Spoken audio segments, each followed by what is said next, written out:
विद्यार्थियों नमस्कार, good morning.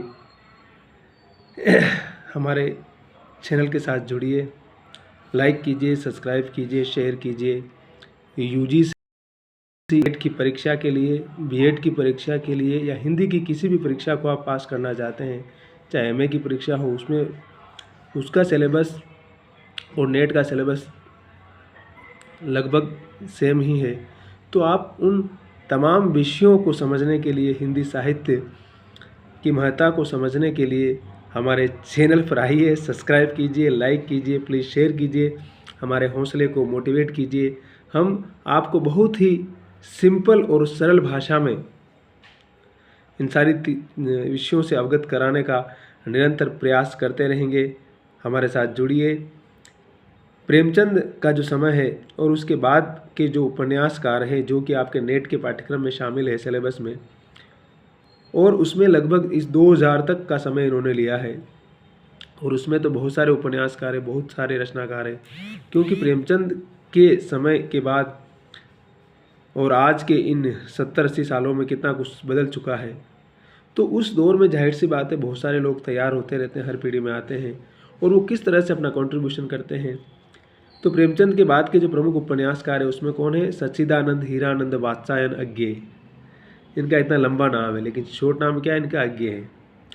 फिर जैनेन्द्र कुमार है, उपेंद्र नाथ अश्क है, मोहन राकेश है, इलाचंद जोशी है, धर्मवीर भारती है, अमृतलाल नागर है, विष्णु प्रभाकर है, रांगे राघव है, भगवती चरण वर्मा है, धर्मवीर भारती है,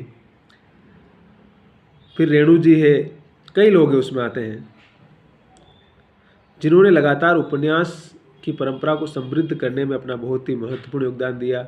और सबसे बड़ी बात है कि इसमें फिर मनोवैज्ञानिक उपन्यास जो अज्ञे लिखते हैं वो आता है। ग्रामीण अंचल जिसे आंचलिक उपन्यास कहते हैं वो, उसमें रेणु का मेला आंचल बहुत प्रसिद्ध है, मेला आंचल पर हम आगे बात भी करेंगे। फिर उसके बाद आप जब 80-90 के दशक में आते हैं तो सबाल्टर्न डिस्कोर्स हमारे सामने आता है, जिसमें हम हाशिए का विमर्श कहते हैं, जिसको आपने शायद नाम सुना होगा। हाशिए का विमर्श मतलब इसमें वो तमाम लोग जो चाहे दलित हो, चाहे आदिवासी हो, चाहे ट्राइबल हो, मुस्लिम हो, मतलब मुस्लिम मतलब जहाँ पे वो माइनॉरिटी में वो लोग हैं किसी भी समाज में। हजारी प्रसाद द्विवेदी ने कहा ना कि हर जाति अपने से नीचे की जाति ढूंढ लेती है। तो हर कोई अपने, अगर कहेंगे भारतीय समाज में, हिंदू समाज में खास तौर से, तो हर कोई अपने आप में माइनॉरिटीज़ है। जहाँ आप कम होंगे और बाकी किसी अन्य जाति के लोग जहाँ मेजोरिटी में होंगे, वहाँ बाकी लोग अपने आप माइनॉरिटी में आ जाएंगे।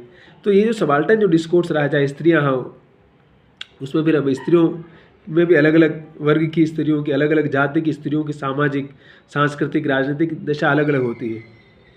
जब हम पार्लियामेंट में और विधानसभाओं में 33% आरक्षण की बात करते हैं तो वहाँ पर भी ये सवाल उठता है बार बार कि अब वो जो स्त्रियाँ आएंगी वो किस वर्ग की आएंगी? क्या वो लोग जो पहले से डोमिनेंट है, क्या वो अपनी परिवार की महिलाओं को ही आगे प्रमोट करेंगे? तो फिर रिजर्वेशन का फ़ायदा किसे मिलेगा और उसका गलत उपयोग या मिसयूज़ कैसे होगा, वो एक अलग मुद्दा है, उस पर हम भी बात नहीं कर रहे हैं। लेकिन मेरे कहने का मतलब ये कि जो सबाल्टर्न डिस्कोर्स जो आता है, जिसे हम हाशिए का विमर्श कहते हैं, जो कि एक केंद्र होता है, एक सेंटर होता है और एक उसका हाशिया होता है ना। जो गोला बनाते हैं, गोले में एक केंद्र होता है, केंद्र बिंदु होता है और बाकी हाशिए होते हैं। तो उसी तरह से हमारी जो सामाजिक संरचना है, उसमें आप जब समाज शास्त्र का अध्ययन करेंगे तो आपको बहुत सारी चीज़ें पता चलेगी कि हमारे समाज में आर्थिक, सामाजिक, सांस्कृतिक और राजनीतिक जो वर्चस्व है वो कुछ खास लोगों के पास है, फिर कुछ खास लोगों के पास कुछ भी नहीं है। आप 47 के पहले का समय को आप समझने का प्रयास करेंगे तो पता चलेगा कि उस समय के जो नियम कानून थे वो कितने भिन्न थे। और वो लोग जिनको सामाजिक स्तर पर न घोड़ी पर बैठने का अधिकार था, न सामंतों के साथ चलने का अधिकार था, उसमें एक अजीब भी तरह का विभाजन था कि ठाकुर साहब के लिए सब अलग व्यवस्था है और एक समाज का जो बहुत ही निम्न तबके का आदमी उसके लिए अलग व्यवस्था है।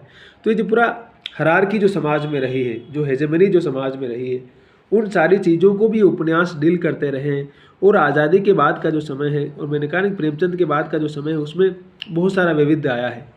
तो चाहे भारत की सामाजिक संरचना की बात करें, चाहे भारत की राजनीतिक जो एक लोकतांत्रिक स्थिरता हिंदुस्तान में आती है, चाहे बंटवारा जब हुआ था तो इतने सारे लोग मारे गए, उसकी जो पीड़ा थी, जो यशपाल के यहाँ आती है झूठा सच में, है ना, यशपाल का झूठा सच भी आपके नेट के पाठ्यक्रम में शामिल है।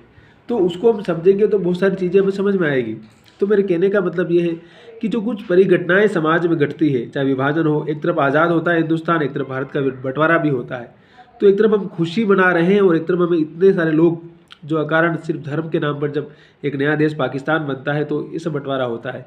फिर बाद में 71 में आपको पता है कि उसी पाकिस्तान का जो पूर्वी पाकिस्तान था, जिसको हम आजकल बांग्लादेश कहते हैं, वो एक नया देश के रूप में आता है। तो ये जो पूरा भारत है, इस भारत की पूरी संरचना को, इस जिसको डिस्कवरी ऑफ इंडिया कहते हैं, इसको भारतीय चित्त कहते हैं, चेतना कहते हैं। भारतीयता की बात हम उपन्यास में करते हैं ना, जब पहले पढ़ रहे थे ना भारतीय उपन्यास की अवधारणा, तो ये भारतीय जो चेतना है जिसमें संपूर्ण भारत की हम बात करते हैं, डाइवर्सिटी भी है, भाषा को लेकर विविधता है, बाकी तमाम चीज़ें हैं।